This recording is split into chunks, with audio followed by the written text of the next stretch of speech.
Audio Jungle.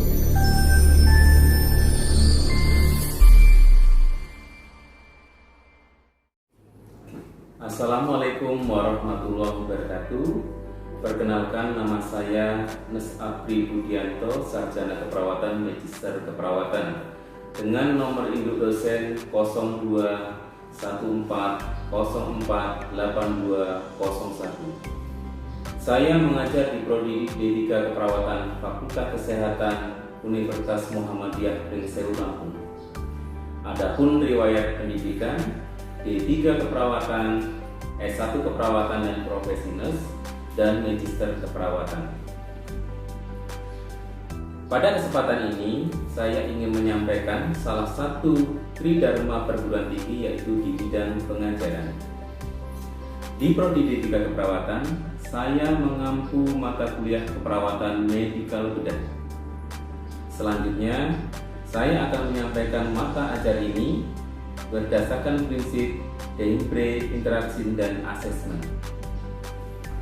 Di sini, saya mengampu mata ajar keperawatan medikal bedah, di mana mata ajar ini terdapat di semester genap, yaitu semester 4 dengan 4 SKS, yaitu 2 teori dan 1 praktek. Selanjutnya, untuk deskripsi mata kuliah.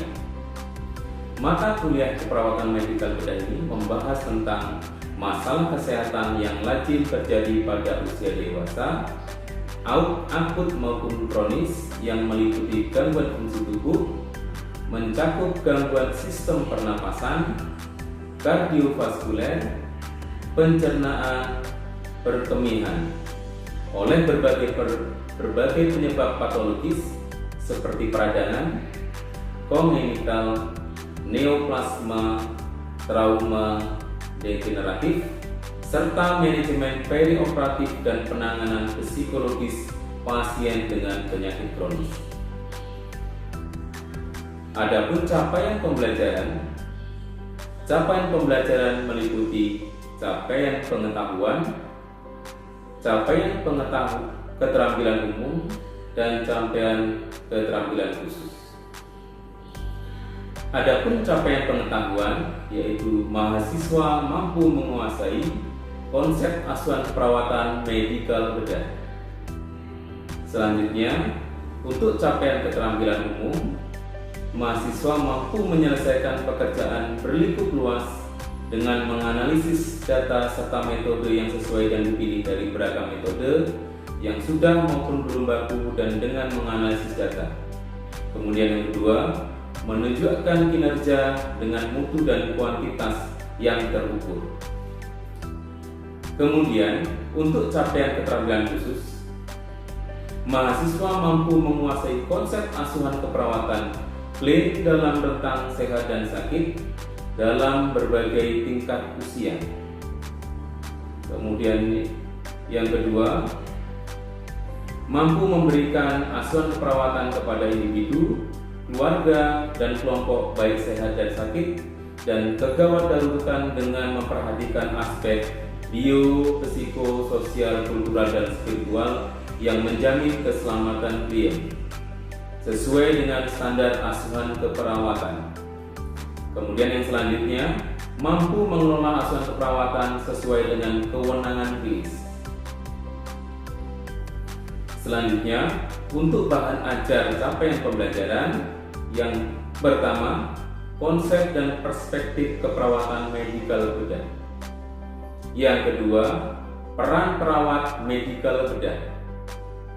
Yang ketiga, penyakit kronis meliputi malaria, demam berdarah, tifoid, filariasis. Selanjutnya yang keempat, kajian penyakit infeksi endemis, baik SARS, flu burung, dan lain-lain. Yang kelima, kajian penyakit HIV/AIDS. Yang keenam, menguasai konsep asuhan keperawatan pada gangguan kebutuhan oksigen patologis, sistem pernafasan, dan kardiovaskuler. Yang ketujuh, menguasai konsep asuhan perawatan pada gangguan kebutuhan cairan akibat patologis sistem perkemihan dan metabolik endokrin. Yang kedelapan, menguasai konsep asuhan keperawatan pada gangguan kebutuhan nutrisi pada sistem pencernaan dan metabolis endokrin. Yang kesembilan, menguasai konsep asuhan keperawatan pada gangguan kebutuhan eliminasi patologis sistem pencernaan dan eliminasi dan perkemihan. Adapun sistem pembelajarannya dilakukan secara offline, yaitu berupa teori dan praktek. Selanjutnya, teori dilakukan secara tatap muka di kelas, dilakukan secara diskusi atau student sister learning. Kemudian, untuk praktek dilakukan di laboratorium dengan cara membagi mahasiswa menjadi beberapa kelompok kecil untuk melakukan tindakan praktikum di laboratorium. Untuk media pembelajaran meliputi ceramah, brainstorming, demonstrasi maupun redemonstrasi. Selanjutnya, untuk interaksi antara mahasiswa dengan dosen meliputi pre dan post test setiap perkuliahan, memberikan jawaban langsung dari pertanyaan-pertanyaan yang diberikan oleh mahasiswa,